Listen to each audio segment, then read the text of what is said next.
Boss, grabe yung ilaw mo, boss. Sobrang lakas ba? Lakas. Diyan! Eh, sala ka, Kay. Ayos, boss, kasi. Iba din ta. Wala kaya naman ko. Kain.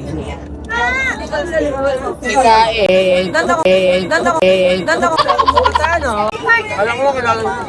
Sino ba? Ayan, di ako ready. Walang flash. 1, 2, 3.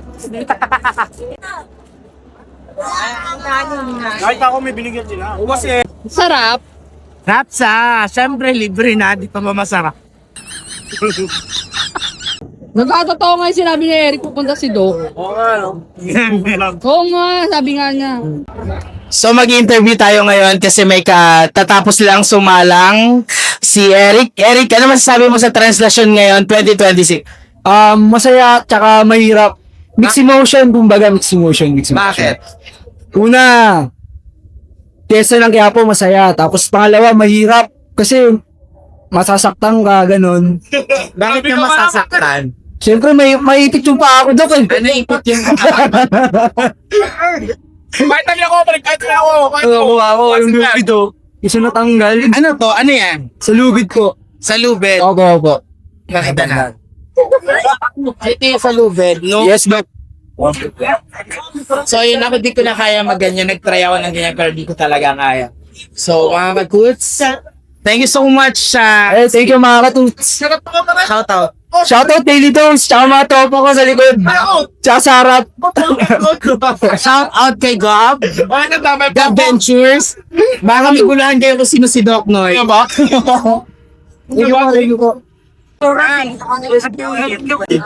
you po. Hello, aray ko!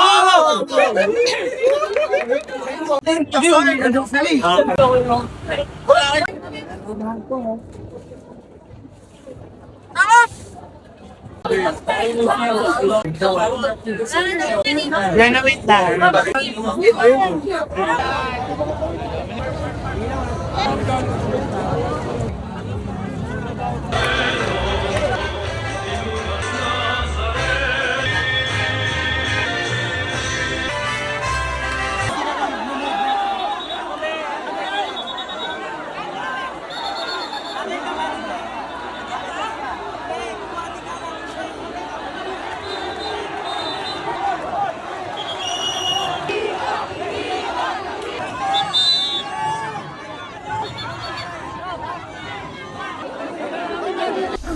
So it's already 3:30 a.m. and mga 3 kanina dumaan dito sa Concepcion Street ang Poong Nazareno. So yun naman yung hinintay ko dahil every year talaga yun yung pinakapanata ko na makita ko ang Poong Nazareno ng malapitan.